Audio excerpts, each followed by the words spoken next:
آپ کے انداز زندگی میں سادگی ملتی ہے، سادگی اپنانے کا ذہن آپ کا کیسے بنا؟ جواب ارشاد فرما اللہ دیجیے، اللہ، جزاک اللہ خیرہ۔ گزر جاتے ہیں دن یار،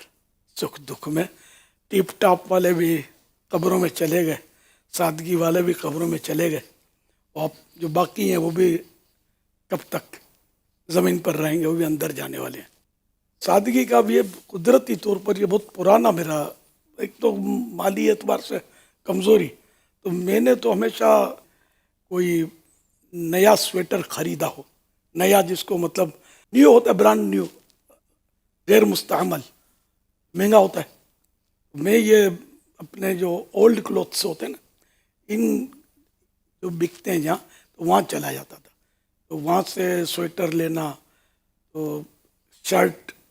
بھی 2 روپے 3 میں مل جاتی تھی شرٹیں۔ اور پہلے میں جیکٹ پہنتا تھا، وہ کوٹی، کیا بولتے، کوٹی بولتے، کیا بولتے،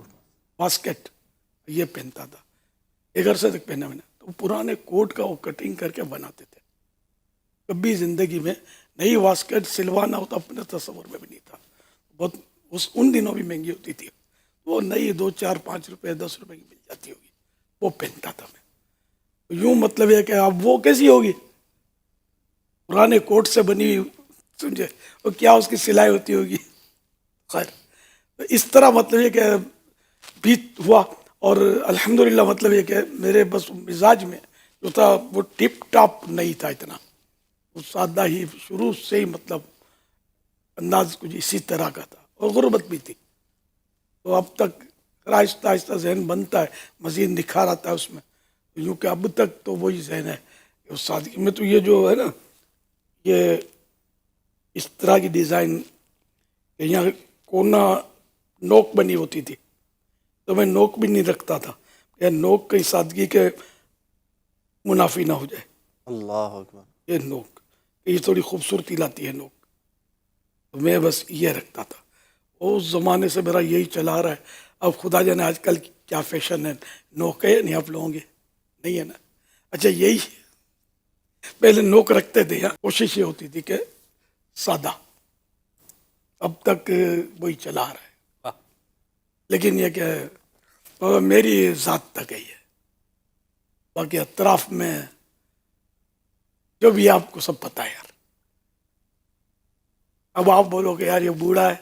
تو بھائی میں نے جوانی سے سادگی اپنائی ہوئی ہے، بوڑھاپا تو بہت بعد میں آیا ہے۔ نہ یہ دعوت اسلامی کا تصور تھا کہ کوئی اتنا بڑا مطلب ہے کہ وہ شہرت اور یہ مدنی چینل اور کچھ بھی نہیں پتا تھا، لیکن ذہن وہی تھا سادہ، الحمدللہ۔ ہمارا مکان جو جہاں میں نے آنکھ کھولی 6 مہینے کی عمر سے، اس کی تصویر آپ نے دیکھی ہو، اس میں کتنا سادہ ہے، 2 کمرے کا مکان تھا، ایک میں میرا بڑے بھائی شادی کے بعد وہ رہتے تھے، ایک کمرے میں ہم سارا خاندان رہتا تھا ہمارا، پھر بھائی دوسرے گھر چلے گئے، پھر میری شادی ہوئی، وہ کمرے پر میری ترکیب بنی رہنے کی، اور 2 ہی کمرے تھے، اور دوست احباب آتے تھے تو آزمائش کہاں بٹھائیں ان کو، آہستہ آہستہ پھر آگے بڑھے ہم، اور مکان لیا وغیرہ وغیرہ۔ اب تو فیضان مدینہ کے بالکل ساتھ ہی ہمارا گھر ہے۔